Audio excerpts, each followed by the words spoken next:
The collective had never known defeat. For 3,000 cycles, their armada had swept across 17 galaxies, consuming civilizations like a tide swallowing sandcastles. They were perfect, biological engineering taken to its zenith, a hive mind that could coordinate billions of warriors with the precision of a single thought. When their scouts identified the Sol system, they calculated humanity's extinction would take precisely 47 hours. Eleanor Chen stood on the observation deck of the UNSS Defiance, her reflection ghosting across the reinforced viewport as she watched the enemy fleet materialize from quantum space. Thousands of vessels, each larger than anything humanity had ever constructed, bloomed into existence like malevolent flowers. Their hulls bore the scars of 1,000 conquered worlds. "They're beautiful," she whispered, though her hand trembled slightly as she clutched her tablet. In a terrifying sort of way. Beside her, Jasper Rodriguez let out a low whistle. "Beautiful? Commander, those things are about to glass Earth and you're admiring the aesthetics?" Eleanor turned to face her tactical officer, a slight smile playing at the corners of her mouth. "Jasper, do you know why I requested you for this assignment?" "My devastating good looks and charming personality," he offered, though his eyes remained fixed on the approaching dreadnoughts. "Because you think like they do," Eleanor said quietly. "Linear, logical, predictable." She tapped her tablet and holographic tactical displays erupted between them. "The collective has never encountered chaos before. Every species they've conquered fought with honor, with strategy, with the rules of engagement that made sense." Jasper studied the displays, his brow furrowing.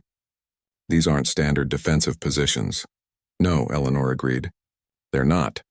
Aboard the collective's command vessel, the Overmind processed the tactical situation with its usual efficiency.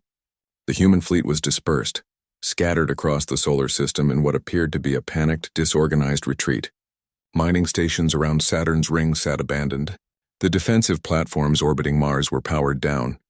Even Earth's moon, which intelligence suggested housed significant military installations, showed minimal energy signatures. It was almost disappointing. The Overmind allocated 0.003% of its processing power to the Sol system and directed the fleet to begin standard pacification protocols. Humanity would be consumed within the projected time frame, perhaps even faster. "They're taking the bait," Jasper reported, watching the enemy formation tighten as they accelerated toward Earth. "They think we're running scared." Eleanor nodded. "Because we taught them to think that. Every deep space probe they captured, every classified transmission we let them intercept, all of it painted humanity as desperate, disorganized, and terrified." Her smile widened. "We've been lying to them for 3 years, Jasper, building the most elaborate trap in human history. And if it doesn't work, then we'll be remembered as the species that went down swinging the weirdest punch ever thrown." The collective fleet passed Saturn. Nothing. They swept past Jupiter's orbit, their sensors searching for the ambush that never came. The Overmind increased its attention allocation to 0.007%, an almost unprecedented level of concern for what should have been a routine extermination. Then they crossed the asteroid belt, and everything went wrong. The abandoned mining stations around Saturn ignited, but not with weapons. They detonated in carefully sequenced nuclear explosions, each one positioned to create a cascading wave of electromagnetic interference that rippled outward at the speed of light. The collective's quantum communication network, the very thing that made their hive mind possible, suddenly found itself swimming in static. "Phase 1 successful," Eleanor announced calmly as alarms began shrieking across enemy vessels. "They can't talk to each other anymore. Jasper, initiate Phase 2. What the collective had dismissed as space debris and derelict satellites suddenly came alive. Thousands of autonomous drones, each no larger than a basketball and powered down to avoid detection, activated simultaneously. They weren't armed with conventional weapons. Instead, each drone carried a simple payload, a digitized copy of humanity's collected works of chaos, cat videos, memes, conspiracy theories, contradictory instructions, philosophical paradoxes, the entire messy, irrational, beautiful disaster of human culture, compressed and weaponized, began broadcasting on every frequency the collective used. The Overmind, designed for perfect efficiency and logical processing, suddenly found itself trying to analyze why humans would worship a cartoon frog, whether the cake was truly a lie, and how many roads a man must walk down. For a consciousness that had never encountered deliberate absurdity, it was like trying to drink an ocean through a straw. Individual collective vessels, cut off from the hive mind and bombarded with nonsense, began making independent decisions, something they had never been designed to do. Some stopped dead in space. Others fired on each other, convinced their neighbors had been compromised. A few accelerated toward Earth at full speed, determined to complete the mission through sheer momentum. Phase 3, Eleanor commanded. The moon wasn't abandoned. It was pregnant with humanity's last gambit. Not weapons platforms, but something far more dangerous. 30 million human volunteers, each connected to a neural interface, each one a backup node in Earth's distributed defense network. When the collective had studied humanity, they'd noted our fractious nature, our inability to agree on anything, our tendency toward chaos. They'd mistaken it for weakness. Now, as the collective ships tried to re-establish coordination, they found themselves facing not one central intelligence, but millions of independent decision-makers all working toward a single goal with controlled chaos.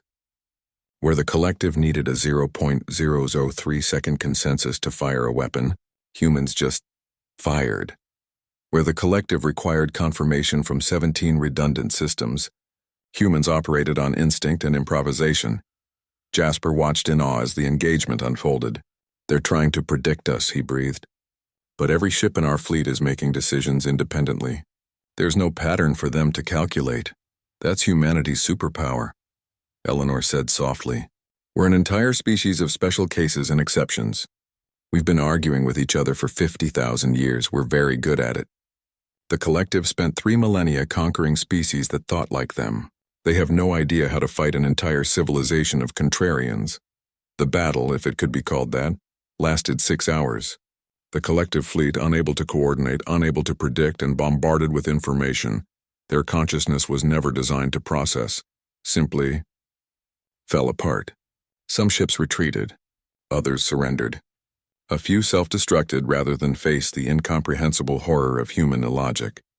When it was over, Eleanor and Jasper stood on that same observation deck, watching the last collective dreadnought limp back toward quantum space, broadcasting a message that would echo across galaxies. The humans are not prey. They are something worse. They are unpredictable. "You know," Jasper said quietly, "we should probably feel bad about weaponizing memes." Eleanor laughed, actually laughed, for the first time in 3 years.